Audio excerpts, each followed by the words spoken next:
ಆತ್ಮೀಯ ಅಭಿಮಾನಿ ವೀಕ್ಷಕರಿಗೆ ನಮಸ್ಕಾರ. ಸ್ನೇಹಿತರೆ, ಇಂದಿನ ಪ್ರಚಲಿತ ಕಾರ್ಯಕ್ರಮಕ್ಕೆ ತಮಗೆಲ್ಲರಿಗೂ ಆದರದ ಸ್ವಾಗತ. ಗುರುಬ್ರಹ್ಮ ಗುರು ವಿಷ್ಣು ಗುರುದೇವೋ ಮಹೇಶ್ವರ ಗುರು ಸಾಕ್ಷಾತ್ ಪರಬ್ರಹ್ಮ ತಸ್ಮೈ ಶ್ರೀ ಗುರುವೇ ನಮಃ ಅಂತ ಹಿಂದೆ ಗುರುಗೆ ಎಷ್ಟೊಂದು ಗೌರವ. ಈಗ ಅದೊಂದು ಕೇವಲ ತೋರ್ಪಡಿಕೆ ಅನ್ನಿಸ್ತಾ ಇದೆಯಲ್ವಾ? ಕೇವಲ ಉಪಾಧ್ಯಾಯರನ್ನಷ್ಟೇ ಅವಲಂಬಿಸಿದ್ದಂತಹ ವಿದ್ಯಾರ್ಥಿಗಳು ಅನ್ವೇಷಣೆಗಳ ಕ್ರಾಂತಿಯಿಂದಾಗಿ ಮಾಧ್ಯಮ, ಅಂತರ್ಜಾಲ ಹೀಗೆ ಅನೇಕ ಮೂಲಗಳಿಂದ ಜ್ಞಾನ ಪಡಿತಾ ಇದ್ದು ಶಿಕ್ಷಕರೇ ಸವಾಲನ್ನು ಎದುರಿಸುವಂತಹ ಪರಿಸ್ಥಿತಿ ಒದಗಿದೆ. ಜ್ಞಾನ ಗಳಿಕೆಯನ್ನು ಬದಿಗಿಟ್ಟು ಹಣ ಗಳಿಕೆ, ಅಂಕ ಗಳಿಕೆಯಲ್ಲಿ ಮುಳುಗಿರುವಂಥ ಈಗಿನ ಸಂದರ್ಭದಲ್ಲಿ ನೈತಿಕ ಮೌಲ್ಯಗಳೊಂದಿಗೆ ಬೋಧಿಸುವಂತಹ ಆದರ್ಶ ಶಿಕ್ಷಕರನ್ನ ಅನಿವಾರ್ಯತೆ ಈಗ ಬಂದೊದಗಿದೆ. ಈ ದೃಷ್ಟಿಕೋನದಿಂದ ಇಂದಿನ ಪ್ರಚಲಿತ ಕಾರ್ಯಕ್ರಮದಲ್ಲಿ ಶಿಕ್ಷಕರನ್ನ ರೂಪಿಸುವಲ್ಲಿ ತರಬೇತಿ ಶಿಕ್ಷಣ ಸಂಸ್ಥೆಗಳ ಪಾತ್ರ ಎನ್ನುವಂತಹ ವಿಷಯ ಬಗ್ಗೆ ಚರ್ಚಿಸೋಣ. ಚರ್ಚೆಯಲ್ಲಿ ಪಾಲ್ಗೊಳ್ಳೋದಕ್ಕಾಗಿ ಇಂದು ನಮ್ಮ ಜೊತೆಯಲ್ಲಿ ಶಿಕ್ಷಣ ತಜ್ಞರಾದಂತಹ SR ಹಿರೋಡಕರ್ ಅವರು ಬಂದಿದ್ದಾರೆ. ಹಾಗೆಯೇ ರಾಷ್ಟ್ರೀಯ ಶಿಕ್ಷಕರ ಶಿಕ್ಷಣ ಪರಿಷತ್ತಿನ ಅಧ್ಯಕ್ಷರಾದಂತಹ ಪ್ರೊಫೆಸರ್ P ವೆಂಕಟರಾಮಯ್ಯನವರು ಬಂದಿದ್ದಾರೆ. ಹಾಗೆಯೇ ಶೇಷಾದ್ರಿಪುರಂ ಶಿಕ್ಷಣ ಸಂಸ್ಥೆಯ ಕಾರ್ಯದರ್ಶಿಗಳಾದ ಶ್ರೀ WP ಕೃಷ್ಣ ಅವರು ಕೂಡ ನಮ್ಮ ಜೊತೆಗೆ ಬಂದಿದ್ದಾರೆ. ಇವರೆಲ್ಲರಿಗೂ ಕೂಡ ನಮ್ಮ ದೂರದರ್ಶನದ ಪರವಾಗಿ ಹಾಗೂ ತಮ್ಮೆಲ್ಲರ ಪರವಾಗಿ ಆದರದಿಂದ ಕಾರ್ಯಕ್ರಮಕ್ಕೆ ಸ್ವಾಗತಿಸ್ತಾ ಇದ್ದೇನೆ. ನಮಸ್ಕಾರ ಸರ್. ನಮಸ್ಕಾರ. ಸರ್, ಈಗ ವೆಂಕಟರಾಮಯ್ಯ ಅವರಿಗೆ ಒಂದು ಪ್ರಶ್ನೆ. ಈಗ NCT ಈ ಸಂಸ್ಥೆ ಪ್ರಾರಂಭ ಆದದ್ದು ಯಾವಾಗ ಮತ್ತು ಯಾವ ಉದ್ದೇಶಕ್ಕೋಸ್ಕರ ಇದು ಪ್ರಾರಂಭ ಆಯಿತು ಸರ್?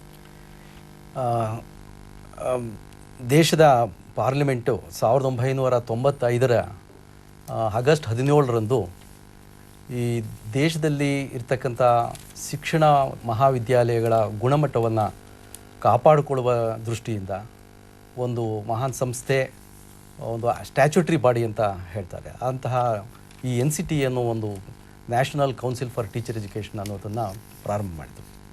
ಇದರ ಮೂಲ ಉದ್ದೇಶ ಏನಂತಂದರೆ, ಪಾರ್ಲಿಮೆಂಟಲ್ಲಿ ಹೇಳಿದ ರೀತಿ for the development of A planned and coordinated development of teacher education ಅಂತೇಳಿ. ಇದರಲ್ಲಿ planned and coordinated development of teacher education ಅದರಲ್ಲಿ ಈ ಕೋಆರ್ಡಿನೇಷನ್ದು ಸ್ಟೇಟ್ಗಳನ್ನು ಕೂಡ, ಅಂದರೆ ರಾಜ್ಯಗಳನ್ನು ಮತ್ತು ಕೇಂದ್ರ ಸರ್ಕಾರವನ್ನು ಒಳಗೊಂಡು ಒಂದು ರೀತಿಯ ಭಾಳ ಉತ್ತಮವಾದ ರೀತಿಯಲ್ಲಿ ಹೇಗೆ ಶಿಕ್ಷಕರನ್ನು ತರಬೇತಿಗೊಳಿಸಬೇಕು ಮತ್ತು ಶಿಕ್ಷಕರು ತರಬೇತಿ ಪಡೆದ ಮೇಲೆ ಅವರು ಸಮಾಜಕ್ಕೆ ಹೇಗೆ ಅವರು ಉಪಯುಕ್ತವಾದಂಥ ಶಿಕ್ಷಕರನ್ನು ತರಬೇತಿ ಮಾಡೋದಕ್ಕೆ ಸಾಧ್ಯ, ಇದನ್ನು ಒಂದು ರೀತಿ ರೆಗ್ಯುಲೇಷನ್ನಲ್ಲಿ ಕೂಡ ಅದನ್ನು ಅಳವಡಿಸ್ಕೊಂಡು ಅದನ್ನು ಹೇಗೆ ಮಾನಿಟರ್ ಮಾಡಬೇಕು ಅನ್ನೋ ಒಂದು ದೃಷ್ಟಿಯಿಂದ ಈ ಸಂಸ್ಥೆಯನ್ನು 1995ರ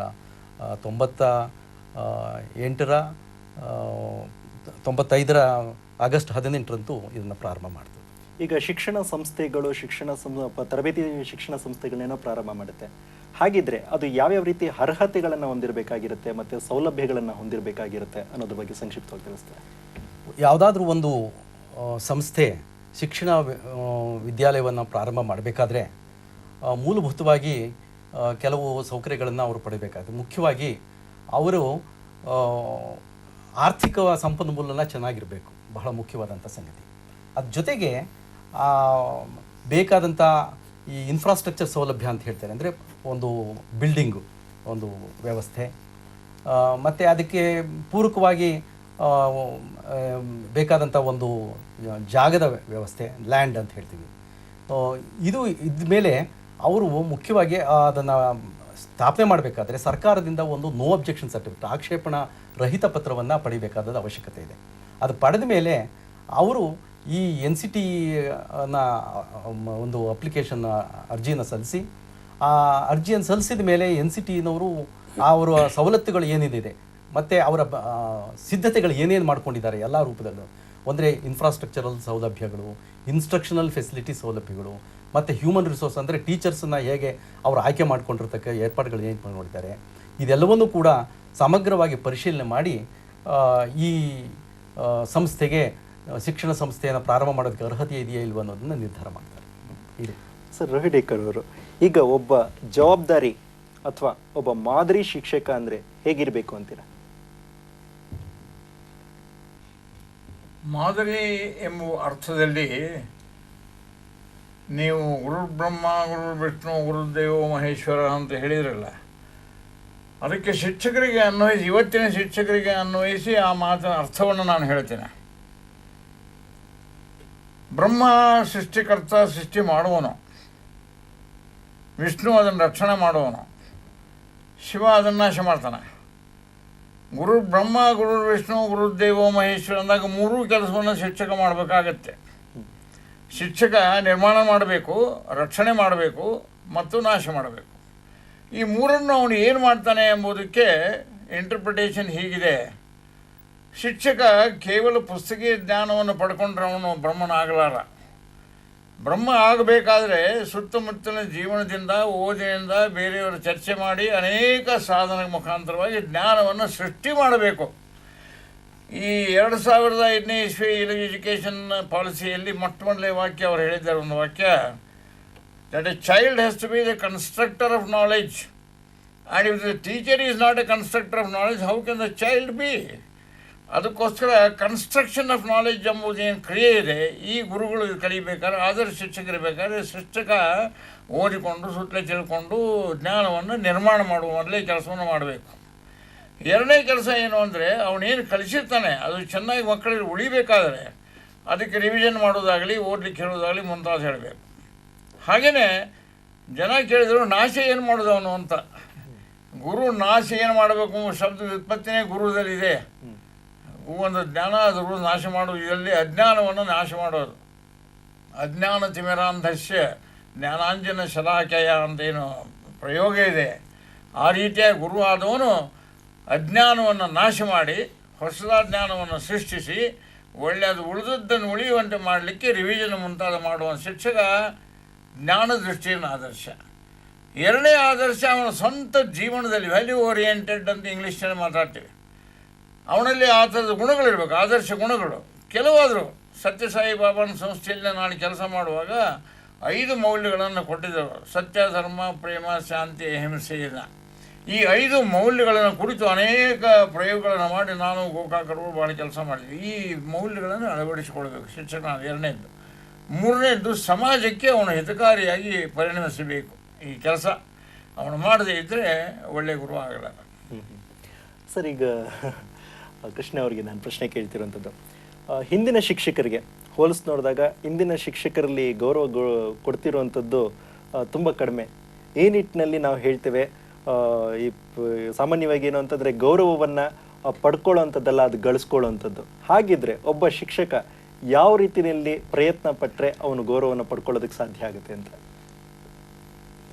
ನಾನೊಬ್ಬ ಖಾಸಗಿ ಶಿಕ್ಷಣ ಸಂಸ್ಥೆಯನ್ನು ಪ್ರತಿನಿಧಿಸಿ ಮಾತಾಡೋದಾದರೆ, ಇವತ್ತು ನಮಗೆ ಬೇಕಾದಷ್ಟು ಜನ ಕ್ವಾಲಿಫೈಡ್ ಟೀಚರ್ಸ್ ಹೇಗೋ ಸಿಕ್ಬಿಡ್ತಾರೆ, ಆದರೆ ಮೋಟಿವೇಟೆಡ್ ಟೀಚರ್ಸ್ ಸಿಗೋದು ಭಾಳ ಕಷ್ಟ. ಕ್ವಾಲಿಫೈಡ್ ಟೀಚರ್ಸು ಒಂದಾದರೆ ಮೋಟಿವೇಟೆಡ್ ಟೀಚರ್ಸ್, ನಾನು ಮೋಟಿವೇಟೆಡ್ ಅಂತ ಹೇಳಿದಾಗ ಆಗಲಿ ಹೇಳಿದ್ರೆ ನಮ್ಮ ಪ್ರೊಫೆಸರ್ ರೋಡೇಕರ್ ಅವರು ಹೇಳಿದ್ರಲ್ಲ ಅರ್ಥಗಳು, ಗುರುರ್ ಬ್ರಹ್ಮ, ಗುರುರ್ ವಿಷ್ಣು, ಈ ಎಲ್ಲ ತತ್ವಗಳು ಅಂದರೆ ಅಜ್ಞಾನವನ್ನು ನಾಶ ಮಾಡ್ತಕ್ಕಂಥ ಗುಣ, ಈ ಎಲ್ಲ ಸದ್ಗುಣಗಳಿವೆಯಲ್ಲ, ಒಬ್ಬ ಟೀಚರ್ ಅನ್ನೋಂಥನ ನಾವು ಯಾವುದೋ ಮ್ಯಾನುಫ್ಯಾಕ್ಚರ್ ಮಾಡೋಕ್ಕಾಗೋದಿಲ್ಲ, ಅಥವಾ ಒಂದು ಯಾವುದೋ ಒಂದು ಪದವಿಯಿಂದ ಅವನನ್ನು ತಯಾರು ಮಾಡಲಿಕ್ಕಾಗೋದಿಲ್ಲ. ಅವನಲ್ಲಿ ಒಂದು ಬೇಸಿಕ್ ಇನ್ಸ್ಟಿಂಕ್ಟ್ ಇರಬೇಕು. ನಾನೊಬ್ಬ ಶಿಕ್ಷಕನಾಗಬೇಕು and the sense of giving ಅವನಲ್ಲಿ ಇರಬೇಕು. ಅದು ಬಂದಾಗ ನ್ಯಾಚುರಲ್ ಆಗಿ ಅವನು ವಿದ್ಯಾರ್ಥಿಗಳಿಗೆ ಒಂದು ಸಂವಹನ ನಡೆಸಿದಾಗ ಖಂಡಿತವಾಗಿಯೂ ಗೌರವ ಸಂಪಾದನೆ ಮಾಡ್ತಾನೆ.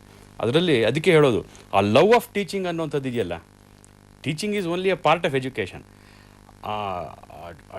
ಪ್ರೀತಿ ಯಾರಿಗಿದೆ, ಲವ್ ಆಫ್ ಟೀಚಿಂಗ್ ಇದೆಯಲ್ಲ, ನಾನು ಪಾಠ ಹೇಳಬೇಕು, ಅದರಿಂದ ತನ್ನ ಮೂಲಕ ಮಕ್ಕಳಿಗೆ ಅವರಲ್ಲಿ ಕಾಣುವಂಥ ಆನಂದದಿಂದ ನಾನು ಆನಂದ ಪಡಬೇಕು ಅನ್ನುವಂಥದ್ದು ಇದೆಯಲ್ಲ, ಆ ಪ್ರಕ್ರಿಯೆ, ಅದಾದಾಗ ನಿಜವಾಗೂ ಎಂಥ ಶಿಕ್ಷಕನಾದರೂ ಕೂಡ ಗೌರವವನ್ನು ಪಡ್ಕೊಳ್ತಾನೆ. ಅದು ಹಳೆ ಕಾಲದಲ್ಲಾಗಲಿ ಈಗಿನ ಕಾಲದಲ್ಲಿ ಯಾರು ಪ್ರಸ್ತುತಾನೆ ಅದು. ಆದರೆ ಅದಕ್ಕೆ ಭಾಳ ಮುಖ್ಯವಾದ ಏನಪ್ಪ ಅಂತಂದರೆ, ವ್ಯಕ್ತಿಯಲ್ಲಿ ನಾನು ಕಲಿಬೇಕು, ನಾನು ಕಲಿಸ್ಬೇಕು, ಈ ಭಾವನೆ ಇರಬೇಕು. Learning and teaching should go together ಅಂತ ನನ್ನ ಭಾವನೆ. ಅದರಿಂದ ಇನ್ನೊಂದು ನನ್ನ ಅನುಭವದಲ್ಲಿ ಹೇಳೋದಾದರೆ, ನಮ್ಮ ಹೈಸ್ಕೂಲ್ಗಳಲ್ಲಿ, ಪ್ರೈಮರಿ ಶಾಲೆಗಳಲ್ಲಿ ನಮಗೆ ನಿಜಕ್ಕೂ ಒಳ್ಳೆಯ ಟೆಸ್ಟ್ಗಳು ಸಿಗ್ತಾ ಇಲ್ಲ ನೋಡಿ. ಇಂಜಿನಿಯರ್ ಆಗಲಿ, ಡಾಕ್ಟರ್ ಆಗಲಿ, ಇಂಥವ್ರಾಗಬೇಕು ಅಂತ ಆಯ್ಕೆ ಮಾಡ್ಕೊಂಡು ಆ ಹುದ್ದೆಗಳಿಗೆ ಹೋಗ್ತಾರೆ, ಆ ಪ್ರೊಫೆಷನ್ಗೆ ಹೋಗ್ತಾರೆ. ಆದರೆ ಇವತ್ತೊಂದು ದಿವಸ ದುರಂತ ಅಂತ ಹೇಳಿದ್ರೆ, ಯಾರು ನಾನು ಟೀಚರ್ ಆಗಬೇಕು ಅಂತ ಮುಂದೆ ಬರ್ತಾ ಇಲ್ಲ. ಅದ್ರದ್ದು ಏನು ಕಾರಣ ಅಂಥೇಳಿ ತಜ್ಞರೆಲ್ಲ ಇದ್ದಾರೆ, ಅವರೆಲ್ಲ ವಿಚಾರ ಮಾಡ್ತಾರೆ. ಆದರೆ ನಾನು ಹೇಳೋದೇನು ಅಂತಂದರೆ, ನಾವು ಒಳ್ಳೆಯ ಯುವಕರನ್ನು ತಯಾರು ಮಾಡಿ ನಾವು ಶಿಕ್ಷಣ ಕ್ಷೇತ್ರಕ್ಕೆ ಕಳಿಸ್ಕೊಡದೆ ಹೋದರೆ, ನಮ್ಮ ಇಡೀ ಜನಾಂಗವನ್ನು ನಾವು ಅವರ ಕ್ಲಾಸ್ ರೂಮ್ಸಿಂದ ನಾವು ಕಳಿಸ್ಕೊಡ್ತೀವಿ. ಅದನ್ನು ನಾವು ಮರಿಬಾರ್ದು. ಅವರೇನು ಯಾರೂ ಡೈರೆಕ್ಟಾಗಿ ಇಂಜಿನಿಯರಿಂಗ್ ಕಾಲೇಜು, ಮೆಡಿಕಲ್ ಕಾಲೇಜ್ಗೆ ಹೋಗೋಲ್ಲ. ಅವರು ನಮ್ಮ ಪ್ರಾಥಮಿಕ ಶಾಲೆಗಳು, ನಮ್ಮ ಪ್ರೌಢಶಾಲೆಗಳ ಈ ಹಂತವನ್ನು ಅವರು ಪೂರೈಸೇ ಮತ್ತು ಅವ್ರು ಮುಂದೆ ಹೋಗಬೇಕಾಗ್ತದೆ. ಆದ್ದರಿಂದ ಇಂಥ ಒಂದು ಕ್ರಿಟಿಕಲ್ ಸ್ಟೇಜಲ್ಲಿ ನಾವು ಒಳ್ಳೆ ಶ್ರದ್ಧಾವಂತ ಶಿಕ್ಷಕರ ಕೈಯಲ್ಲಿ ಆ ಮಕ್ಕಳನ್ನು ನಾವು ಕೊಡದೆ ಹೋದರೆ ಏನು ದುರಂತ ಆದಿತ್ತು ಅನ್ನೋದನ್ನು ತಾವು ಯೋಚನೆ ಮಾಡಿ ನೋಡಿ. ವೆಂಕಟರಮಯ್ಯವರು, ಈಗ ಇಂತಹ ಶಿಕ್ಷಕರನ್ನ ನಾವು ರೂಪಿಸ್ಬೇಕಾದ್ರೆ ತಾವು ಹೇಳಿದ್ರಿ ಒಂದು ಸಮಿತಿ ಬರುತ್ತೆ ಆ ಕಾಲೇಜಿನಲ್ಲಿ, ಆ ತರಬೇತಿ ಶಿಕ್ಷಣ ಸಂಸ್ಥೆಗಳನ್ನ ಅದನ್ನ ಸಮಿತಿ ಬಂದು ಅದನ್ನ ನೋಡುತ್ತೆ ಅಂತ. ಈ ಸಮಿತಿ ನೋಡ್ಬೇಕಾದ್ರೆ ಸೌಲಭ್ಯಗಳು ನೀವು ಏನೇನು ಹೇಳಿದ್ರಲ್ಲ, ಆ ಒಂದು ಸೌಲಭ್ಯಗಳು ಇರಬೇಕಾಗುತ್ತೆ. ಅಕಸ್ಮಾತ್ ಏನಾದರೂ ಇಲ್ಲದೆ ಇದ್ದಂಥ ಸಂದರ್ಭದಲ್ಲಿ ಮತ್ತು ಈಗ ನೀವು ಭೇಟಿ ನೀಡಿದಾಗ ಆ ಒಂದೆಲ್ಲ ಸೌಲಭ್ಯಗಳಿರುತ್ತೆ, ಮತ್ತೆ ಮುಂದಿನ ದಿನಗಳಲ್ಲಿ ಅದನ್ನ ಮತ್ತೆ ನೀವೇನಾದ್ರು ಭೇಟಿ ಮಾಡ್ತೀರಾ, ಅದೆಲ್ಲ ಇದೆಯಾ ಅಂತ ಏನಾದರೂ ಅದ್ರ ಬಗ್ಗೆ ಏನಾದರೂ ಕುಲಂಕುಷವಾಗಿ ನೋಡುವಂಥದ್ದು ಇದೆಯಾ? ಈಗ NCT ಅನುಸರಿಸಿರ್ತಕ್ಕಂಥ ವಿಧಾನದಿಂದ ಮೊಟ್ಟ ಮೊದಲು 2 ಅಥವಾ 3 ತಜ್ಞರನ್ನು ನಾವು ಕಳಿಸಿ ಅಲ್ಲಿರ್ತಕ್ಕಂಥ ಮಾಹಿತಿಗಳನ್ನು ನಾವು ತರಿಸಿ ಈ ಒಂದು ದಕ್ಷಿಣ ಪ್ರಾಂತೀಯ ಸಮಿತಿ ಏನಿದೆ ಅದು ಈ ದಕ್ಷಿಣ ವಲಯದಲ್ಲಿರ್ತಕ್ಕಂಥ ರಾಜ್ಯಗಳ ಇಂದ ಬಂದಿರತಕ್ಕಂಥ ಅರ್ಜಿಗಳನ್ನು ಪರಿಶೀಲನೆ ಮಾಡುವಾಗ ಅಲ್ಲಿರ್ತಕ್ಕಂಥ ಸವಲತ್ತುಗಳನ್ನು ಈ ತಜ್ಞರ ಸಮಿತಿಯ ವರದಿಯ ಆಧಾರದ ಮೇಲೆ ನೋಡ್ತೀವಿ. ಅದರಲ್ಲಿ ಏನಾದ್ರೂ ಈ NCTಗೆ ಬೇಕಾದಂಥ ನಿರ್ದಿಷ್ಟ ಪ್ರಮಾಣದ ಅನುಕೂಲಗಳಿಲ್ಲದೆ ಇದ್ದರೆ ಇಂಥ ದೋಷಗಳಿದೆ ನಿಮ್ಮಲ್ಲಿ, ಇಂಥ ಕೊರತೆಗಳಿದೆ ಅಂತ ಹೇಳಿ ಅವರಿಗೆ ಒಂದು ನೋಟಿಸನ್ನು ಮಾತ್ರ ಜಾರಿ ಮಾಡ್ತೀವಿ. ಆ ನೋಟಿಸ್ ಜಾರಿ ಮಾಡಿದಾಗ ಅವರು ಅದನ್ನು ಇಲ್ಲ ನೀವು ನೋಡಿರ್ತಕ್ಕಂಥದ್ದು ಅದಲ್ಲ, ನಮ್ಮಲ್ಲಿ ಎಲ್ಲ ಸೌಲಭ್ಯಗಳು ಇದೆ, ಅಂಥ ಸೌಲಭ್ಯಗಳಿಗೆ ಈ ಎವಿಡೆನ್ಸಸ್ ಇದೆ, ಈ ಥರ ಡಾಕ್ಯುಮೆಂಟ್ಸ್ ಇದೆ ಅಂತ ಹೇಳಿ ಅಕಸ್ಮಾತ್ ಅವ್ರದ್ದು ಕೊಟ್ಟರಾಗ ಅದನ್ನು ಕೂಡ ಪರಿಶೀಲನೆ ಮಾಡ್ತೀವಿ. ಪರಿಶೀಲನೆ ಮಾಡಿ ಅದು ತೃಪ್ತಿಕರವಾಗಿ ಕಂಡು ಬಂದರೆ ಅವ್ರು ಹೇಳ್ತಕ್ಕಂಥ ಇದಕ್ಕೂ ಹಿಂದೆ ನಾವು ತರಿಸ್ಕೊಂಡಿರ್ತಕ್ಕಂಥ ವರದಿಗೂ ಕೂಡ ಇವರು ಕೊಟ್ಟಿರ್ತಕ್ಕಂಥ ಉತ್ತರ ಸಮರ್ಪಕವಾಗಿತ್ತು ಅಂತಂದರೆ ಅವರಿಗೆ ನಾವು ಅದನ್ನು ಪುನಃ ಒಂದು ಸಾರಿ ಇನ್ನೊಬ್ಬ 2 ತಜ್ಞರನ್ನು ಕಳಿಸಿ ಇವ್ರು ಹೇಳಿರ್ತಕ್ಕಂಥದ್ದಕ್ಕೂ ಹಿಂದೆ ಕೊಟ್ಟು ಬಂದಿರತಕ್ಕಂಥ ವರದಿಗೂ ಏನಾದ್ರೂ ತಾಳೆ ಇದೆಯಾ, ಎಲ್ಲಿ ಅಥವಾ ದೋಷಗಳಿದೆಯಾ, ಎಲ್ಲಿ ದೋಷ ಇದೆ ಅನ್ನೋದು ಕೊಂಡಿದ್ದಕ್ಕೋಸ್ಕರ ಇನ್ನೊಂದು ಸಮಿತಿನ ಕಳಿಸಿ ಅದರಲ್ಲಿ ಬಂದಂಥ ವರದಿ ಆಧಾರದ ಮೇಲೆ ನಮಗೆ ಸಮಿತಿಯವರು ತೃಪ್ತಿ ಆದರೆ ಅವರಿಗೆ ನಾವು ರೆಕಗ್ನಿಷನ್ ಕೊಡ್ತೀವಿ. ಇಲ್ಲದೇ ಇದ್ದರೆ ಆ ರೆಕಗ್ನಿಷನ್ನ ರಿಜೆಕ್ಟ್ ಅಂದರೆ ಅವರ ಅಪ್ಲಿಕೇಶನ್ನ ರಿಜೆಕ್ಟ್ ಮಾಡ್ತೀವಿ. ಆ ರಿಜೆಕ್ಟ್ ಮಾಡಿದ ಕ್ಷಣಕ್ಕೆ ಅವರು ಹತಾಶರಾಗಬೇಕಾದ ಅವಶ್ಯಕತೆ ಇಲ್ಲ. ಅವರು ಒಂದು ಅಪೆಲೇಟ್ ಅಥಾರಿಟಿ ಅಂತಿದೆ ಡೆಲ್ಲಿನಲ್ಲಿ, ಅಪೀಲ್ಸ್ ಕಮಿಟಿ ಅಂತಿದೆ. ಆ ಅಪೀಲ್ಸ್ ಕಮಿಟಿಗೆ ಅವರು ಅರ್ಜಿಗಳು ಸಲ್ಲಿಸ್ಕೋಬೋದು. ಅಲ್ಲಿ ಹೋಗಿ ಇಲ್ಲ ನಮಗೆ ಅನ್ಯಾಯ ಆಗಿದೆ, ನಮ್ಮಲ್ಲಿ ಎಲ್ಲ ಸವಲತ್ತುಗಳಿದೆ, ಸಲಕರಣೆಗಳಿದೆ, ಆದರೂ ಕೂಡ ನಮಗೆ ನ್ಯಾಯ ಸಿಕ್ಕಿಲ್ಲ ಅಂತ ಹೇಳಿ ಅವರು ಅಲ್ಲಿ ಅಪೀಲ್ ಮಾಡಿಕೊಂಡು ಅಲ್ಲಿ ಅಕಸ್ಮಾತು ಅವರು ಆ ಅಪೆಲೇಟ್ ಅಥಾರಿಟಿನಲ್ಲಿ ಅವ್ರಿಗೆ ತೃಪ್ತಿಕರವಾಗಿ ಕಂಡು ಬಂದರೆ ಅವ್ರು ಏನು ಮಾಡ್ತಾರೆ, ಇದನ್ನು ಮರುಪರಿಶೀಲನೆ ಮಾಡಿ ಅಂತೇಳಿ ವಾಪಸ್ ಕಳಿಸ್ತಾರೆ. ಆ ಮರುಪರಿಶೀಲನೆ ಮಾಡೋ ಅಷ್ಟೊತ್ತಿಗೆ ಇವರು ಎಲ್ಲ ಸಲಕರಣೆಗಳು ಬಿಲ್ಡಿಂಗ್ ರೆಡಿ ಮಾಡ್ಕೋಬೋದು, ಬೇರೆ ಬೇರೆ ಸವಲತ್ತುಗಳನ್ನು ರೆಡಿ ಮಾಡ್ಕೊಂಡಿರ್ಬೋದು. ಅದನ್ನು ಪುನಃ ತಜ್ಞರನ್ನು 3ನೇ ಸಾರಿ 2 ತಜ್ಞರನ್ನು ಕಳಿಸಿ ಒಂದು ವರದಿ ತರಿಸ್ಕೊಂಡು ಅದರಲ್ಲಿ ಅವರೆಲ್ಲ ಸಮರ್ಪಕವಾಗಿ ಮಾಡ್ಕೊಂಡಿದ್ದಾರೆ ಅಂದರೆ ಆವಾಗ ನಾವು ಅವರಿಗೆ ಒಂದು ರೆಕಗ್ನಿಷನನ್ನು ಕೊಡ್ತೀವಿ. ಇದು ಅನುಸರಿಸ್ಕೊಂಡು ಬಂದಿರತಕ್ಕಂಥ ಒಂದು ವಿಧಾನ. ಸರ್ ರೋಹಿಡೇಕರ್ ಸರ್, ಈಗ ಸಾಮಾನ್ಯವಾಗಿ ಶಿಕ್ಷಕರನ್ನ ನಾವೇನೋ ರೂಪಿಸ್ಬೇಕು ಅನ್ನುವಂಥದ್ದು ನಮ್ಮೆಲ್ಲರ ಒಂದು ಕಾತುರ ಇದೆ. ಆದರೆ ಈ ಸಂದರ್ಭದಲ್ಲಿ ನೀವು ತರಗತಿಗಳಲ್ಲಿ ಏನಾದ್ರು ನೋಡಿದ್ರೆ ವಿದ್ಯಾರ್ಥಿಗಳ ಒಂದು ಅಭಿಪ್ರಾಯದ ಮೇಲೆ ನೀವು ಮುಂದಕ್ಕೆ ಏನು ಭವಿಷ್ಯದಲ್ಲಿ ಆಗ್ತೀರಾ ಅಂತಂದರೆ, ನಾನೊಬ್ಬ ಇಂಜಿನಿಯರ್ ಆಗಬೇಕು, ಒಬ್ಬ ಡಾಕ್ಟರ್ ಆಗಬೇಕು ಅನ್ನೋ ಕನಸನ್ನೇ ಹೊತ್ಕೊಂಡಿರ್ತಾರೆ ಹೊರತು ನಾನೊಬ್ಬ ಶಿಕ್ಷಕ ಆಗಬೇಕು ಅನ್ನೋಂಥದ್ದು ಪ್ರಮಾಣ ಅತೀ ಕಡಿಮೆ. ಈ ಸಂದರ್ಭದಲ್ಲಿ ಯಾಕೆ ಈ ರೀತಿನೆಲ್ಲ ಆಗ್ತಾ ಇದೆ ಅನ್ನೋಂಥದ್ರ ಬಗ್ಗೆ ತಮ್ಮ ಅಭಿಪ್ರಾಯ ತಿಳಿಸ್ತೀರಾ? ಇದು ಸುಮಾರಾಗಿ ತೀರ ಸುಲಭವಾದಂಥ ಉತ್ತರ ಇದು. ಇವತ್ತಿನ ಸಮಾಜದಲ್ಲಿ ಹೆಚ್ಚು ಪರೀಕ್ಷೆ ಅಂಕಗಳನ್ನು ಗಳಿಸಿ ಹೆಚ್ಚಿನ ನೌಕರಿ ಪಡೆದು ಹೆಚ್ಚು ಹಣವನ್ನು ಗಳಿಸಬೇಕು ಎಂಬುವಂಥ ಒಂದು ಉದ್ದೇಶ ಮಕ್ಕಳ ತಂದೆ ತಾಯಿಗಳಲ್ಲಿದೆ, ಗುರುಗಳಲ್ಲಿಯೂ ಅದೇ ಇದೆ. ಮಕ್ಕಳಲ್ಲಿ ಇದ್ದದ್ದನ್ನು ನಾವು ತಪ್ಪು ಅಂತ ಹೇಗೆ ಅಲ್ಲಿಗೆ ಬರ್ತದೆ? ಆದ್ದರಿಂದ ಶಿಕ್ಷಣ ವೃತ್ತಿ, ಯಾವ ಶಿಕ್ಷಕ ವೃತ್ತಿಗೆ ಬರಬೇಕು ಅಂತ ನಮ್ಮ ಇಚ್ಛೆ ಇದ್ದರೆ ಅಥವಾ ವ್ಯಕ್ತಿಗಳು ಚೆನ್ನಾಗಿ ಆಗಬೇಕು ಅಂತ ಇಚ್ಛೆ ಇದ್ದರೆ 2 ಬದಲಾವಣೆಗಳು ಶಾಲೆಯ ಕಲಿಕೆಯಲ್ಲಿ ಆಗಬೇಕಾಗಿದೆ. ಯಾಕೆ ಅಂದರೆ ಇವತ್ತಿನ ಪರಿಸ್ಥಿತಿಯಲ್ಲಿ 100 ಜನ ಮಕ್ಕಳು 1ನೇ ಕ್ಲಾಸಿಗೆ ಅಡ್ಮಿಟ್ ಆದರೆ 40 ಮಕ್ಕಳು 4ನೇ ಕ್ಲಾಸ್ನಲ್ಲಿ ಬಿಟ್ಟಿರ್ತಾರೆ, ಇನ್ನು 20 ಮಕ್ಕಳು 7ನೇ ಕ್ಲಾಸಿಗೆ ಬಿಟ್ಟಿರ್ತಾರೆ, ಇನ್ನು 20 SSLCಯಲ್ಲಿ ಫೇಲ್ ಆಗ್ತಾರೆ. ಹೀಗಾಗಿ 70-80% ವಿದ್ಯಾರ್ಥಿಗಳು ಉಡಾಳರಾಗಿ ಬೀದಿಯಲ್ಲಿ ಬಿಡುವಂಥ ಕೆಲಸವನ್ನು ಮಾಡಿದ್ದೇವೆ. ಆದ್ದರಿಂದ ಶಿಕ್ಷಣದ ಮೂಲ ಉದ್ದೇಶ ಚೇಂಜ್ ಆಗಬೇಕು. To create socially useful productive members of society. ಅವರು ಇಂಜಿನಿಯರೇ ಆಗಲಿ, ಡಾಕ್ಟ್ರೇ ಆಗಲಿ, ಮಾಸ್ತರೇ ಆಗಲಿ, ಸಾಧನ ಸಂಸಾರಿಗನೇ ಆಗಲಿ, ತಯಾರು ಏನಾಗಬೇಕು ಅವನು ಅಂದರೆ socially useful productive member of society ಆಗಬೇಕು. ಇದು ಆಗಬೇಕಾದ್ರೆ ಕಲಿಕೆಯಲ್ಲಿ 2 ಬದಲಾವಣೆ ಮಾಡ್ಕೋಬೇಕಾಗುತ್ತದೆ. ತರಬೇತಿ ಶಿಕ್ಷಣ ಸಂಸ್ಥೆಗಳಲ್ಲಿ ಮೊಟ್ಟ ಮೊದಲೇ ಇದು ಪರ್ಪಸ್ ಆಫ್ ಟೀಚಿಂಗೇ ಗೊತ್ತಿಲ್ಲ ಅವರಿಗೆ. ಎಲ್ಲ ತರಬೇತಿ ಸಂಸ್ಥೆಗಳಲ್ಲಿ ವಿಜ್ಞಾನವನ್ನು ಪುಸ್ತಕದಿಂದ ಪಡ್ಕೊಂಡು ತಿರುಗಿ ಮಕ್ಕಳಿಗೆ ಅದೇ ಜ್ಞಾನವನ್ನು ನೋಟ್ಸ್ಕೊಡೋದು ಒಂದು ಪ್ರಘಾತ ನಡೆದಿದೆ ಈಗ. ಅದಕ್ಕೋಸ್ಕರನೇ ಕಿಲ್ ಪ್ಯಾಟ್ರಿಕ್ ಅವರು who is a lecture and teacher ಹೇಳಿದಾಗ, a lecture is a person from whom notes pass on to the notebooks of the students without passing in to the heads of either the teacher or the student ಎಂಬ ಮಾತನ್ನು humorous ಆಗಿ ಹೇಳಿದ್ದಾರೆ. ಇವತ್ತು purpose of teaching ಏನಾಗಬೇಕು ಅಂತ 3 ಶಬ್ದದಲ್ಲಿ ಹೇಳ್ತೇನೆ ನಿಮಗೆ. ಮೊದಲೇದ್ದು ಇವತ್ತಿರೋದು one way traffic. Master ಹೇಳೋದು, ಮಕ್ಕಳಿಗೆ ಕೇಳೋದು, ಅವು ಬರೆದದ್ದನ್ನು ಕೊಟ್ಟಿದ್ದನ್ನು ಉತ್ತರ ಕೊಡೋದು. ಇದು ಟ್ರಾನ್ಸ್ಮಿಷನ್ ಅಂತೀವಿ ನಾವು. ಒನ್ ವೇ ಟ್ರಾಫಿಕ್ ಇದು. ರೇಡಿಯೋ ಸ್ಟೇಷನ್ ಬಿಡ್ತಾರೆ, ತಿರುಗಿ ಪ್ರಶ್ನೆಗೆ ಹೇಳಿ ಚಾನ್ಸ್ ಇಲ್ಲ. ಅದು ಒನ್ ವೇ ಟ್ರಾಫಿಕ್ಕು. ಇದು ಬದಲಾವಣೆ ಆಗಬೇಕು. ಬದಲಾವಣೆ ಆಗಬೇಕಾದ್ರೆ ಆ್ಯಕ್ಟಿವ್ ಆಗಿ ಕಲಿಕೆಯಲ್ಲಿ ತೊಡಗೋಬೇಕು ಮಕ್ಕಳು. ತೊಡಗುವಂತೆ ಇರುವಂಥ ಮೆಥಡಿಗೆ ಏನಂತೀವಿ ನಾವು ಅಂದರೆ ಇದು ಟ್ರಾನ್ಸಾಕ್ಷನ್ ಅಂತೀವಿ. Learning is a transaction between A teacher and the students. ಇದು 2 ವೇ ಟ್ರಾಫಿಕ್ಕು. ಅವ್ರು ಹೇಳ್ತಾರೆ, ಇವರು ಕೇಳ್ತಾರೆ. ಪ್ರಶ್ನೆಗೆ 3ನೇದು ಭಾಳ ಮಹತ್ವದ್ದಿದೆ. ಅದು ಗುರಿ ನಮ್ಮದು ಶಿಕ್ಷಣದ ಇವತ್ತು. ತರಬೇತಿಗಳಿಗೆ ಆಗಬೇಕಿದೆ. ಏನಾಗಬೇಕು ಅಂದರೆ ಟ್ರಾನ್ಸ್ಫಾರ್ಮೇಷನ್. ಮಕ್ಕಳನ್ನು ಟ್ರಾನ್ಸ್ಫಾರ್ಮ್ ಮಾಡಬೇಕಾಗಿದೆ. ಶಾಲೆಗೆ ಬರುವಾಗ ಅವರು ಸ್ಯಾವೇಜ್ ಇರ್ತಾರೆ, ಅವ್ರನ್ನ ಸೇಜಾಗಿ ಮಾಡಬೇಕು ನಾವು. ಅಜ್ಞಾನಿಗಳಿರ್ತಾರೆ, ಸುಜ್ಞಾನಿಗಳನ್ನಾಗಿ ಮಾಡಬೇಕು.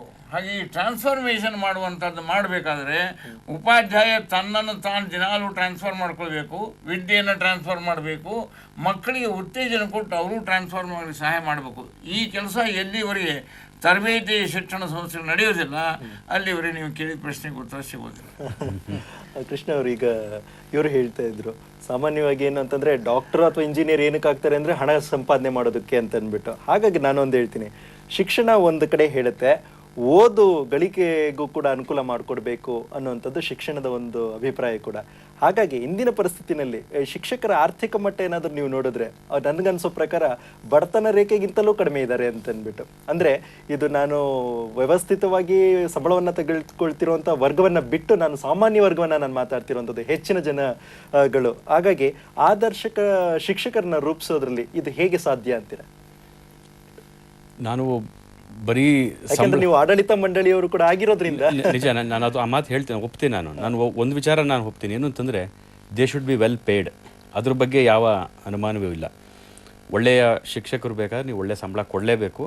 ಕೊಟ್ಟಾಗ ನಿಜಕ್ಕೂ ಅವ್ರು ಶ್ರದ್ಧೆಯಿಂದ ಕೆಲಸ ಮಾಡ್ತಾರೆ ಅನ್ನೋದು ಒಂದು ಸಾಮಾನ್ಯ ಅಭಿಪ್ರಾಯ. ಆದರೆ ನಮ್ಮ ಹಿಂದಿನ ಒಂದು ಪರಂಪರೆ ನೋಡ್ಕೊಂಬನ್ನಿ, ನೀವು 100 ವರ್ಷಗಳ ಹಿಂದಿನ ಚರಿತ್ರೆ ನೋಡ್ಕೊಂಬನ್ನಿ. ಬಡತನವನ್ನು ವಾಲಂಟ್ರಿಯಾಗಿ ಸ್ವೀಕಾರ ಮಾಡಿ ಈ ಹುದ್ದೆಯನ್ನು ಆಯ್ಕೆ ಮಾಡ್ಕೊಂಡಿದ್ರು ಇದ್ದಾರೆ, ಈ ಪ್ರೊಫೆಷನನ್ನು ಆಯ್ಕೆ ಮಾಡಿಕೊಂಡು ಸೇವೆ ಮಾಡಬೇಕು ಅಂತ. ಅಂದರೆ ಒಂದು ಉನ್ನತ ಧ್ಯೇಯವನ್ನು ಇಟ್ಕೊಂಡು ಒಂದು ಹೈಯರ್ ಐಡಿಯಲ್ ಆಫ್ ಲೈಫ್ ಇತ್ತು. ಈಗೇನಾಗಿದೆ, ನಮ್ಮಲ್ಲಿ ಮೊದಲು ಸೆಕ್ಯುಲರ್ ಎಜುಕೇಷನ್ ಕೊಡ್ತೀವಿ, ಆಮೇಲೆ ಸೇಕ್ರೆಡ್ ಎಜುಕೇಷನ್. ನಾವು ಅವನಿಗೆ ಜೀವನೋಪಾಯಕ್ಕೆ ದಾರಿಗೆ ವಿದ್ಯೆ ಅಂತ ಕೊಡೋದು, ಆಮೇಲಿಂದ ನೀನು ಮನುಷ್ಯನಾಗು ಬಾಳು, ನೀನು ಹಾಗೆ ಮಾಡು ಹೀಗೆ ಮಾಡು ಅಂತ ವ್ಯಾಲ್ಯೂ ಓರಿಯೆಂಟೇಷನ್ನು ಆಗ ನಾವು ಕೊಡ್ಲಿಕ್ಕೆ ಹೋಗ್ತೀವಿ. ಅದು ಹಾಗಾಗ್ತಿರಲಿಲ್ಲ. ಹಿಂದೆ ಮೊದಲು ಮೌಲಿಕ ಶಿಕ್ಷಣ ಕೊಟ್ಟು, ನಮ್ಮ ರೋಯ್ಡೇಕರ್ ಅವ್ರು ಹೇಳಿದ್ರಲ್ಲ, ಅವನು ಮೊದಲು ಮಾನವನಾಗಿ ಮಾಡುವಂಥ ಶಿಕ್ಷಣ ಕೊಟ್ಟು ನಂತರ ಅವನು ಸಮಾಜ ಉಪಯೋಗಿ ಆಗುವಂಥ ಈ ಸೆಕ್ಯುಲರ್ ಎಜುಕೇಷನ್ ಅಂತ ನಾವೇನು ಹೇಳ್ತಿದ್ವಿ, ಇಂಜಿನಿಯರಿಂಗ್ ಇರ್ಬೋದು, ಮೆಡಿಸಿನ್ ಇರ್ಬೋದು, ಟೀಚಿಂಗ್ ಇರ್ಬೋದು, ಏನೇ ಇರ್ಬೋದು, ಆ ರೀತಿ ಆಗ್ತಾಯಿತ್ತು. ಈಗ ಆ ಪ್ರೋಸೆಸ್ ರಿವರ್ಸ್ ಆಗಿರೋದ್ರಿಂದಲೇ ಇದರ ಪರಿಣಾಮ ಇದೆ. ಅದನ್ನು ನನ್ನ ಅಭಿಪ್ರಾಯದಲ್ಲಿ ಸಂಬಳ ಹೆಚ್ಚು ಕೊಟ್ಟದ ಮಾತ್ರಕ್ಕೆ ಎಲ್ಲ ಕಡೆ ಪಾಠ ಪ್ರವಚನಗಳು ಉತ್ತಮವಾಗೋಗ್ಬಿಡ್ತವೆ, ಶಿಕ್ಷಣದಲ್ಲಿ ಭಾಳ ಒಳ್ಳೇದಾಗ್ಬಿಡುತ್ತೇನೋ ಅನ್ನೋದೇನು ಸತ್ಯ ಅಲ್ಲ. ಆದರೂ ಸಹ ಅದು ಆಗಬೇಕಾದ್ದು, ಸಂಬಳಗಳು ಒಳ್ಳೆ ಸಂಬಳ ಕೊಡಬೇಕಾದ್ದು ಅವಶ್ಯ ಇದ್ದರೂ ಕೂಡ ನಾನಾಗಲೇ ಹೇಳಿದ್ನಲ್ಲ, ಮೋಟಿವೇಟೆಡ್ ಟೀಚರ್ ಇವತ್ತನ್ನು ಸಹ ಆಯ್ಕೆ ಮಾಡಿಕೊಂಡು ಆ ವೃತ್ತಿಗೆ ಬಂದಾಗ ಆ ವೃತ್ತಿಯಿಂದ ಬರುವಂಥ ತೃಪ್ತಿ, ಆನಂದ ಇರೋದು ಬಹಳ ದೊಡ್ಡ. ಆರ್ಥಿಕತೆ ಮತ್ತೆ ನೀವು ಹೇಳಿದ್ರಲ್ಲ, ಹೆಚ್ಚು ಸಂಬಳವನ್ನ ಕೊಟ್ಟರೆ ಖಂಡಿತವಾಗ್ಲೂ ಪ್ರತಿಭಾವಂತರು ಬಂದೇ ಬರ್ತಾರೆ ಅನ್ಸುತ್ತೆ. ಉದಾಹರಣೆಗೆ ಸಾಮಾನ್ಯವಾಗಿ ನಮ್ಮ ದೇಶದಿಂದ ಪ್ರತಿಭಾ ಪಲಾಯನದ ಬಗ್ಗೆ ನಾವು ಮಾತಾಡ್ತೇವೆ. ಅದೇ ರೀತಿಯಲ್ಲಿ ಈ ಒಂದು ವೃತ್ತಿಯಲ್ಲಿ ನೋಡಿದ್ರೆ ಈ ವೃತ್ತಿಯಲ್ಲಿ ಇರುವಂತವ್ರು ಪ್ರತಿಭಾ ಪಲಾಯನ ಮಾಡ್ತಾ ಇದ್ದಾರೆ. ಉದಾಹರಣೆಗೆ ಒಬ್ಬ ಶಿಕ್ಷಕಿಗೆ ಆಗಿ ಕೆಲಸ ಮಾಡ್ತಿರುವಂತವನು ಒಬ್ಬ ಸಬ್ ಇನ್ಸ್ಪೆಕ್ಟರ್ ಅಥವಾ ಡಾಕ್ಟರ್, ಇದು ಬೇರೆ ಯಾವ್ದಾದ್ರು ಒಂದು ಹುದ್ದೆ ಬಂತು ಅಂದ್ರೆ ತಕ್ಷಣ ಆ ಒಂದು ಹುದ್ದೆಯಿಂದ ಸ್ಥಳಾಂತರಗೊಳ್ಳುವಂಥದ್ದು ಸಾಮಾನ್ಯವಾಗಿರುವಂಥದ್ದು. ಹಾಗಾಗಿ ಆರ್ಥಿಕತೆ ಹೇಗೆ ಇದ್ರ ಮೇಲೆ? ನಿಜವಲ್ಲ, ಇದು ನೀವು ಒಳ್ಳೆ ಪ್ರಶ್ನೆ ಎತ್ತಿದ್ದೀರಿ. ನೋಡಿ, ಎಲ್ಲ ದೇಶದ ಪ್ರಪಂಚದ ಎಲ್ಲಾದರೂ ನೋಡಿ ನೀವು, ಎಜುಕೇಷನ್ ಆ್ಯಂಡ್ ಮೆಡಿಕಲ್ ಇದೆಯಲ್ಲ, ಎರಡೂ ಸರ್ವೀಸಸ್ಸು ಬಹಳ ಎಕ್ಸ್ಪೆನ್ಸಿವ್. ನಮ್ಮ ದೇಶದಲ್ಲೇ ಅತ್ಯಂತ ಕಡಿಮೆ ಬೆಲೆಯಲ್ಲಿ ನಿಮಗೆ ಶಿಕ್ಷಣ ಮತ್ತು ಈ ವೈದ್ಯಕೀಯ ಸೇವೆ ಸಿಗಬೇಕು. ಯಾಕೆ ಅಂತ ಮುಂಚೆಯಿಂದ ನಾವಲ್ಲಿ ಏನು ಬಂದ್ಬಿಟ್ಟಿದೆ ಅಂತಂದರೆ, ಈ ಎಲ್ಲವೂ ನಾವು ಕನ್ಸೆಷನಲ್ಲ ತಗೊಳ್ಳೋದು, ಸರ್ಕಾರದಿಂದ ಇದಕ್ಕೆ ಹೇಳ್ತಾರೆ ರಿಯಾಯಿತಿನಲ್ಲಿ ಪಡೆಯೋದು ಮುಂಚೆಯಿಂದ ಬಂದುಬಿಟ್ಟಿದೆ ನಮ್ಮಲ್ಲಿ. ಸೊ ಹಾಗಾಗಿ ಈ ವಲಯಗಳಲ್ಲಿ ನೀವು ಬೇರೆ ಎಲ್ಲ ದೇಶಗಳಿಗೂ ಹೋಲಿಸಿ ನೋಡಿದಾಗ ನಮ್ಮಲ್ಲಿ ಅದೇ ಬಂದಿರೋದ್ರಿಂದ ಅದರಿಂದ ನೀವು ಯಾರನ್ನು ಮೇಷ್ಟ್ರುಗಳಿಗೆ ಸಂಬಳ ಕೊಡಬೇಕಾದ್ರೆ ಫೀಸ್ ತೊಗೋಬೇಕು, ಫೀಸಿಂದ ಕೊಡಬೇಕು. ಫೀಸ್ ಮುಂಚೆಯಿಂದಲೂ ನಾವು ಕಡಿಮೆನೇ ವಸೂಲಿ ಮಾಡ್ತಾ ಬಂದಿರೋದ್ರಿಂದ ನೀವು ಹೆಚ್ಚುವರಿ ವಸೂಲಿ ಮಾಡೋಕ್ಕಾಗಲ್ಲ, ಮೇಷ್ಟ್ರುಗಳಿಗೆ ಹೆಚ್ಚು ಸಂಬಳ ಕೊಡೋಕ್ಕಾಗಲ್ಲ. ಇದರಿಂದ ಈ ಒಂದು ಪ್ರಸಂಗ ನಮ್ಮ ದೇಶದಲ್ಲಿ ನಿರ್ಮಾಣ ಆಗಿದೆ. ಬೇರೆ ದೇಶಗಳಲ್ಲಿ ಇಂಥ ಸ್ಥಿತಿ ನೀವು ಕಾಣೋದಿಲ್ಲ. ಸರ್ ವೆಂಕಟರಮಯ್ಯ ಅವರು, ಈಗ ರಾಷ್ಟ್ರೀಯ ಶಿಕ್ಷಣ ನೀತಿಯನ್ನು ಕೇಂದ್ರ ಸರ್ಕಾರ ಅಳವಡಿಸ್ಕೊಂಡ ನಂತರ ನಮ್ಮ ಶಾಲೆಗಳಲ್ಲಿ ಎಂತಹ ಶಿಕ್ಷಕರು ಅವಶ್ಯಕವಾಗಿದೆ ಅಥವಾ ಅನಿವಾರ್ಯವಾಗಿದೆ ಅಂತೀರಾ? ಪ್ರೊಫೆಸರ್ ರೋಡೇಕರ್ ಅವರು ಈಗಾಗಲೇ ಹೇಳಿದರು ಎಂಥ ಆದರ್ಶ ಶಿಕ್ಷಕ ಹೇಗಿರಬೇಕು ಅನ್ನೋದನ್ನು ಹೇಳಿದರು. ಈಗ ದೇಶದ ಅವಶ್ಯಕತೆಗೆ ಅನುಗುಣವಾಗಿ ಯಾವ ರೀತಿಯ ಶಿಕ್ಷಣ ಬೇಕು ಅಂತ ಹೇಳಿದ್ರೆ, ಎಂತಹ ಶಿಕ್ಷಕರು ಬೇಕು ಅಂತ ಹೇಳಿದ್ರೆ, ನಿಜವಾಗಿ ನಮ್ಮ ದೇಶದ ಒಂದು ಈ ಪಾಪ್ಯುಲೇಷನ್ ಡಿಸ್ಟ್ರಿಬ್ಯೂಷನ್ ತೆಗೆದುಕೊಂಡ್ರೆ 80% ಗ್ರಾಮಾಂತರ ಪ್ರದೇಶದಲ್ಲಿರ್ತಕ್ಕಂಥ ಜನಗಳು. ಅಲ್ಲಿ ಬರ್ತಕ್ಕಂಥ ವಿದ್ಯಾರ್ಥಿಗಳನ್ನು ಅಲ್ಲಿ ಸಾಮಾಜಿಕವಾಗಿ ಆರ್ಥಿಕವಾಗಿ ಬಹಳ ಹಿಂದುಳಿದಿರ್ತಕ್ಕಂಥ ವರ್ಗದಿಂದ ಬಂದಿರತಕ್ಕಂಥ ವಿದ್ಯಾರ್ಥಿಗಳು, ಮತ್ತು ಸಾಮಾಜಿಕ ಮತ್ತು ಇನ್ನೂ ಎತ್ನಿಕ್ ಪ್ರಾಬ್ಲಮ್ಸ್ ಇರೋದಂಥ ವಿದ್ಯಾರ್ಥಿಗಳು ಬರ್ತಾರೆ. ಮತ್ತು ಗಿರಿಜನ ಹರಿಜನ ವಿದ್ಯಾರ್ಥಿಗಳು ಅಂತ ಹೇಳ್ತೀವಿ ನಾವು, ಅಂಥ ವಿದ್ಯಾರ್ಥಿಗಳ ಗುಂಪು ಕೂಡ ಬರುತ್ತೆ. ಅಂದರೆ ಅನೇಕ ರೀತಿಯ ಸಾಮಾಜಿಕ ಹಿನ್ನೆಲೆಯಲ್ಲಿ ಬರ್ತಕ್ಕಂಥ ವಿದ್ಯಾರ್ಥಿಗಳನ್ನು ನಾವು ಮೇನ್ ಸ್ಟ್ರೀಮ್ಗೆ ತರಬೇಕು ಅಂತ ಹೇಳಿದ್ರೆ ಶಿಕ್ಷಕನ ಪಾತ್ರ ಬಹಳ ಮಹತ್ತರವಾಗಿದೆ. ಅಂತಹ ಶಿಕ್ಷಕನ ರೂಪಿಸ್ಬೇಕಂತಂದರೆ ಏನು, ಉದಾಹರಣೆಗೆ ಈಗ ವಿಜ್ಞಾನ ಬೋಧನೆ ಅತ್ಯಂತ ಅಸಮರ್ಪಕವಾಗಿದೆ. ನಿಜವಾಗ್ಲೂ ತೃಪ್ತಿಕರವಾದಂಥ ಪರಿಸ್ಥಿತಿನಲ್ಲೇ ಇಲ್ಲ ಯಾವುದು ವಿಜ್ಞಾನ ಬೋಧನೆ ನಮ್ಮ ಹಳ್ಳಿಗಾಡಿನ ಗ್ರಾಮಾಂತರ ಪ್ರದೇಶದ ಶಾಲೆಗಳಲ್ಲಿ. ಅಂತಹ ಶಿಕ್ಷಕರನ್ನು ನಾವು ಮಾಡಬೇಕು ಅಂತಂದರೆ ಆ ಶಿಕ್ಷಕರನ್ನು ತಯಾರು ಮಾಡಬೇಕಾದಂದರೆ ಶಿಕ್ಷಣ ವಿದ್ಯಾಲಯಗಳ ಪಾತ್ರ ಬಹಳ ದೊಡ್ಡದಾಗಿದೆ.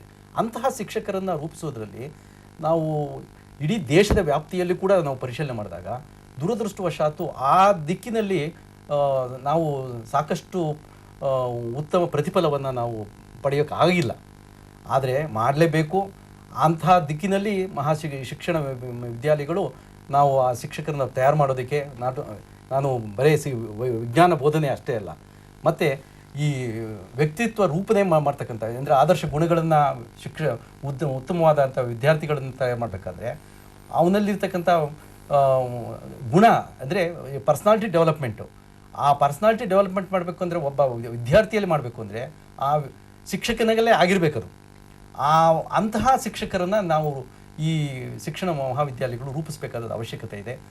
ಆ ದಿಕ್ಕಿನಲ್ಲಿ ಮಾಡಬೇಕು ಅಂತ ಹೇಳಿದ್ರೆ, ಈಗ ನೀವು ನ್ಯಾಷನಲ್ ಪಾಲಿಸಿ ಇನ್ ಎಜುಕೇಷನ್ ಏನು ಎಲಿಮಿನೇಟ್ ಅಬ್ಸ್ಕ್ಯೂರಾಂಟಿಸಮ್ ಆ್ಯಂಡ್ ಎಲಿಮಿನೇಟ್ ಸೂಪರ್ಸ್ಟಿಷನ್, ಮತ್ತು ಮತಾಂಧತೆಯನ್ನು ತೆಗೆದುಹಾಕಬೇಕು ಅಂತ ಹೇಳಿ, ಮತ್ತು ಏನು ವಿಶ್ವ ಭಾತೃತ್ವವನ್ನು ನಾವು ರೂಪಿಸಬೇಕು ನಮ್ಮ ಶಿಕ್ಷಣದಲ್ಲಿ ಅಂತ ಹೇಳಿ, ಇಂತಹ ಒಂದು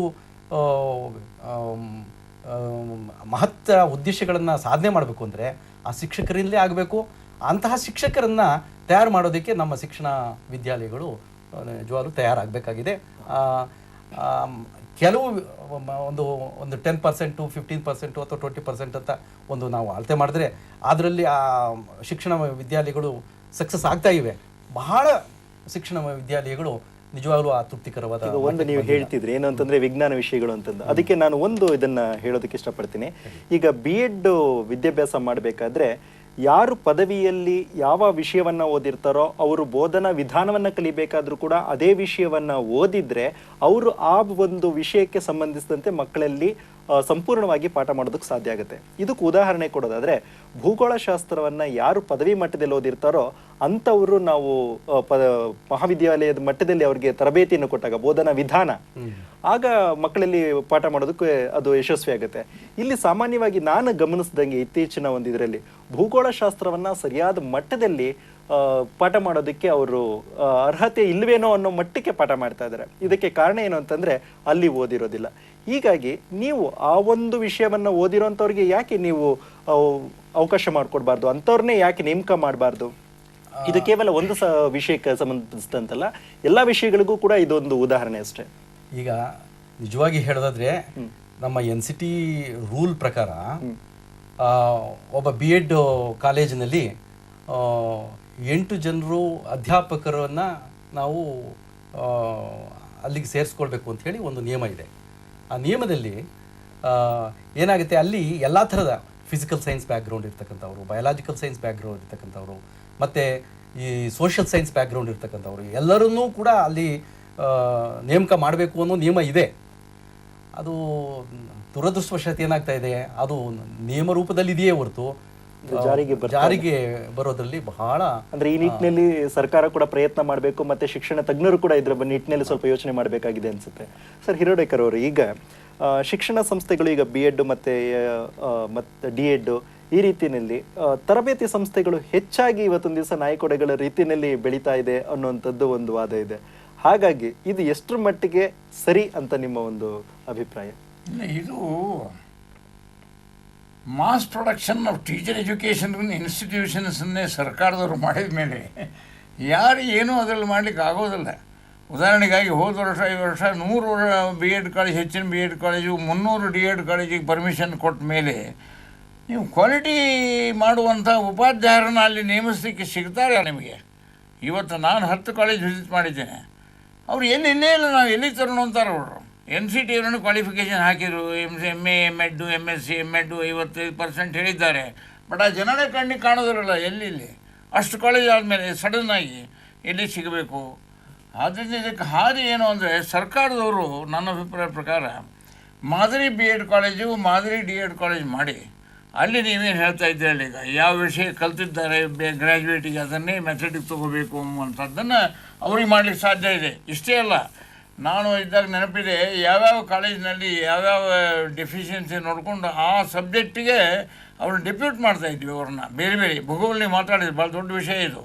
ಯಾಕೆ ಅಂದರೆ BAದಲ್ಲಿ ಯೂನಿವರ್ಸಿಟಿಗಳು ಭೂಗೋಳ ಯಾರೂ ತೊಗೊಂಬೋದಿಲ್ಲ. ಈಗ ನೀವು ಭೂಗೋಳ ಎಲ್ಲಿ ತರೋದು? ಅದಕ್ಕೇನು ಮಾಡಬೇಕಾಗುತ್ತೆ ಅಂದರೆ, ಯಾರನ್ನಾದ್ರೂ ಡೆಪ್ಯೂಟ್ ಮಾಡಿ ಭೂಗೋಳ ವರ್ಷಕ್ಕೊಂದು ವರ್ಷ ಕಲೀಲಿಕ್ಕೆ ಹೇಳಿ ಆ ಡೆಪ್ಯುಟೇಷನ್ ಮಾಡಿ ತರಿಸ್ಬೇಕು. ಸೈನ್ಸು ಸಿಗೋದಿಲ್ಲ ಈಗ ನಿಮಗೆ. Physical science for example, biology ಸಿಗ್ತಾರೆ, ಫಿಸಿಕಲ್ ಸೈನ್ಸ್ ಸಿಗೋದಿಲ್ಲ.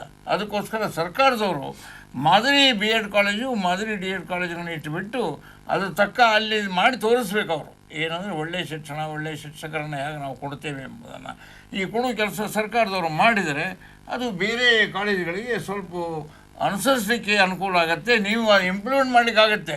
ಸರ್ಕಾರಿ ಕಾಲೇಜಿನಲ್ಲಿ ನೀವು ಮಾಡಿಲ್ಲ, ನಮ್ಮಲ್ಲಿ ಮಾಡೋದು ಹೇಗಂತೀರಿ ನೀವು ಅಂತ ಎಲ್ಲರೂ ಕೇಳ್ತಾ ಇದ್ದಾರೆ. ಈಗ ಅದು ಆಗಬೇಕು. ವೀಕ್ಷಕರೇ, ಸಮಯ ಮುಗಿತಾ ಬರ್ತಾ ಇದೆ. ಶಿಕ್ಷಕರನ್ನ ರೂಪಿಸುವಲ್ಲಿ ಕೇವಲ ಶಿಕ್ಷಣ ತರಬೇತಿ ಸಂಸ್ಥೆಗಳಷ್ಟೇ ಅಲ್ಲ, ಆಡಳಿತ ಮಂಡಳಿ, ಸಮಾಜ, ಹೀಗೆ ಪ್ರತಿಯೊಬ್ಬರೂ ಕೂಡ ಜವಾಬ್ದಾರರಾಗಿರ್ತಾರೆ. ಇಷ್ಟನ್ನ ನಾವು ವಿಷಯಗಳನ್ನ ಚರ್ಚೆ ಮಾಡಿದ್ವಿ. ಇದು ಚರ್ಚೆ ಕೇವಲ ಅರ್ಧ ಗಂಟೆಗಷ್ಟೇ ಸೀಮಿತವಾಗಿರೋದಕ್ಕೆ ಸಾಧ್ಯ ಇಲ್ಲ. ಆದರೂ ಕೂಡ ಇದುವರೆಗೂ ಶಿಕ್ಷಕರನ್ನ ರೂಪಿಸುವಲ್ಲಿ ತರಬೇತಿ ಶಿಕ್ಷಣ ಸಂಸ್ಥೆಗಳ ಪಾತ್ರ ಎನ್ನುವ ವಿಷಯಕ್ಕೆ ಸಂಬಂಧಿಸಿದಂತೆ ಅನೇಕ ಪ್ರಶ್ನೆಗಳಿಗೆ ಉತ್ತರವನ್ನು ನೀಡಿದ್ದಾರೆ. ಈ ಒಂದು ಚರ್ಚೆಯಲ್ಲಿ ಭಾಗವಹಿಸಿದಂತಹ ಶಿಕ್ಷಣ ತಜ್ಞರಾದಂಥ SR ಹಿರೋಡೇಕರ್ ಅವರು ಹಾಗೂ ನಮ್ಮ ರಾಷ್ಟ್ರೀಯ ಶಿಕ್ಷಕರ ಶಿಕ್ಷಣ ಪರಿಷತ್ತಿನ ಅಧ್ಯಕ್ಷರಾದಂಥ ಪ್ರೊಫೆಸರ್ P. ವೆಂಕಟರಾಮಯ್ಯನವರು, ಹಾಗೆ ಶೇಷಾದ್ರಿಪುರಂ ಶಿಕ್ಷಣ ಸಂಸ್ಥೆಯ ಕಾರ್ಯದರ್ಶಿಯವರಾದಂತಹ ಶ್ರೀ W. ಕೃಷ್ಣ ಅವರು, ಇವರೆಲ್ಲರಿಗೂ ಕೂಡ ನಮ್ಮ ದೂರದರ್ಶನದ ಪರವಾಗಿ ಹಾಗೂ ತಮ್ಮೆಲ್ಲರ ಪರವಾಗಿ ಅನಂತ ಧನ್ಯವಾದಗಳನ್ನ ಅರ್ಪಿಸ್ತಾ ಇದ್ದೇನೆ. ನಮಸ್ಕಾರ ಸರ್. ನಮಸ್ಕಾರ ವೀಕ್ಷಕರೇ,